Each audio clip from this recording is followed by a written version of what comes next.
दोस्तों नमस्कार। महेश सिंह का अभिवादन स्वीकार करिए। दोस्तों, त्रिस्तरीय पंचायती चुनाव को लेकर के अब बिगुल बच चुका है। सरकार प्रशासन दोनों अपनी अपनी तैयारी कर रही है, तो गांव के गलियारों में भी चहलकदमी तेज हो रही है। चुनाव लड़ने वाले वो दावेदार अपनी दावेदारी पेश कर गांव के ग्रामीणों के बीच में संपर्क अभियान शुरू कर दिया है, जिन्हें आगामी त्रिस्तरीय पंचायती चुनाव में चुनाव लड़ना है।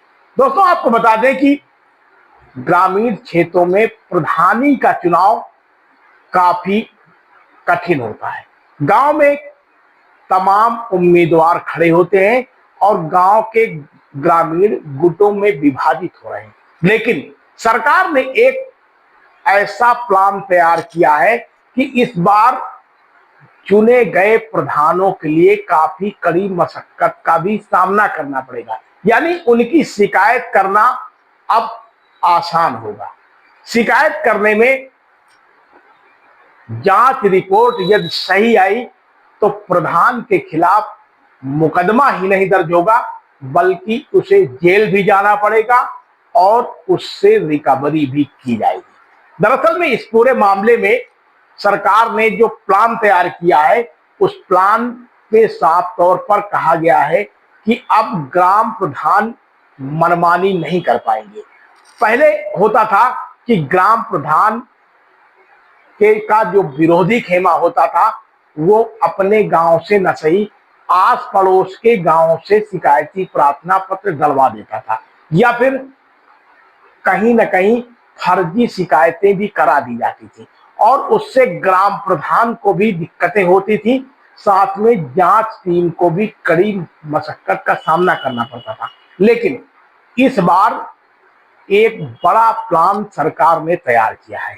इस प्लान के मुताबिक अब प्रधानों को काफी दिक्कतों का भी सामना करना पड़ेगा। यानी गांव के हर ग्रामीण को उसे बैलेंस करके चलना होगा। पहले प्रधान भी ऐसे चुने गए जिन्होंने चुनाव जीतने के बाद गांव में गुटबाजी को बढ़ावा दिया और एक गुट के दरवाजे पर ही विकास के कार्यों को करवाने का काम किया। हैंडपाइप के नाम पर पैसे वसूले, कॉलोनी के नाम पर भी पैसे वसूले, मनरेगा के नाम पे पैसे वसूले, या फिर अन्य तमाम तरीके के धन का अर्जन भी ग्राम प्रधानों ने किया।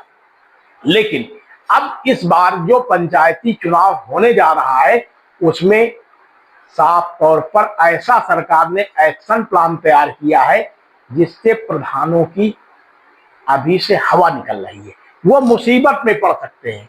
उसके लिए उन्हें गांव के लोगों को बाकायदा मेल जोल के साथ सामंजस्य बना के चलना पड़ेगा। दरअसल में जो नया प्लान है, उसके मुताबिक साफ तौर पर कहा गया है कि अब ग्राम प्रधानों की शिकायत वही व्यक्ति करेगा जो गांव का निवासी होगा। यानी साफ है कि जिस ग्राम सभा का प्रधान होगा, उसी ग्राम सभा का शिकायतकर्ता भी होना चाहिए। इतना ही नहीं, शिकायतकर्ता को शिकायत करते समय बाकायदा अपना आधार कार्ड भी लगाना होगा और उसमें एक हलफनामा भी देना होगा। हलफनामा देने के बाद जांच टीम जब जांच करेगी और जांच के दौरान यदि शिकायतकर्ता की शिकायत फर्जी निकलती है तो उसके खिलाफ भी कार्रवाई होगी और जांच टीमों द्वारा किए गए तमाम तरीके के व्यय की भी भरपाई शिकायतकर्ता को ही करनी होगी। लेकिन अगर प्रधान के खिलाफ शिकायत सही पाई जाती है तो प्रधान को जेल की हवा खानी पड़ सकती है। इसके लिए बाकायदा इंतजाम कर दिया गया है। दरअसल में पहले क्या होता था कि ग्राम सभा में तमाम तरीके गुट होते थे और शिकायतों का जो दौर होता था वो आसपास के गांव के लोग कर देते थे। यही नहीं, दूसरे तरीके के जो गांव के लोग हैं वो कहीं अन्य जगह से गोपनीय शिकायती प्रार्थना पत्र भी दे देते थे। कभी कभी विधायक भी अपने समर्थकों से शिकायती प्रार्थना पत्र दे देते थे। लेकिन सरकार ने अब साफ कर दिया है कि इस बार जो ग्राम प्रधानों के खिलाफ शिकायतें ली जाएंगी उसमें उसी गांव का उसे निवासी होना चाहिए। यह भी नहीं है कि शिकायतकर्ता गांव में न रहता हो, उसे गांव का मूल रूप से निवासी होना चाहिए। बीच में यदि गांव में वो नहीं रहता है तब भी वो शिकायत नहीं कर सकता है, यानी गांव में निवास करने की उसकी कंटिन्यूटी होनी चाहिए। अब इस मामले को लेकर के जो पंचायती राज विभाग है उसने भी सरकार के प्लान पर काम करना शुरू कर दिया है। बाकायदा इस मामले को लेकर के एक कमेटी बना करके राय शुमारी भी की जा रही। हालांकि अभी बहुत कुछ इसमें सरकार का प्लान है कि संशोधन भी किया जाए, लेकिन यदि सरकार का यही प्लान लागू होता है तो तमाम प्रधानों को कड़ी मुसीबत का सामना करना पड़ता है। दरअसल में अब तक होता क्या आया है कि ग्राम प्रधान गांव में एक बड़ी पोस्ट होती है और यहाँ पर लाखों रुपए विकास का आता है। लोगों का ऐसा मानना है कि ग्राम प्रधानों की भारी भरकम कमाई होती है।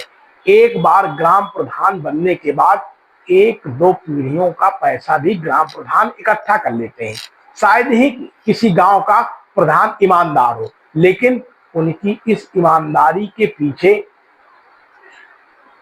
जो विभाग भी हैं वो भी लगे रहते हैं, उनको भी पैसा चाहिए। यानी ऊपर से नीचे तक सरकार की योजनाओं का ही बंदरबाट होता है और फंसता कौन है बाद में?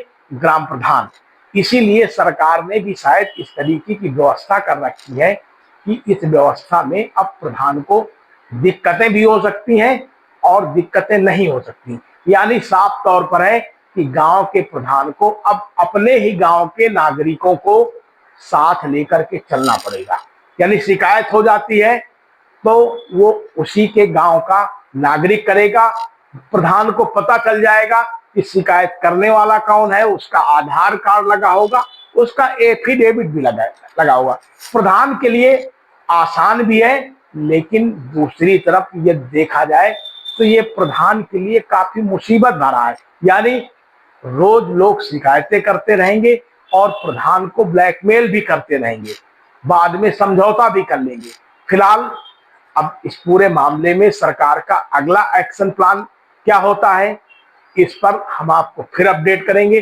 फिलहाल हमारी खबर आप कहां से देख रहे हैं, हमें लाइक करना एवं कमेंट करना न भूलें। बहुत बहुत धन्यवाद आपका। आप देख रहे हैं शपथ समाचार।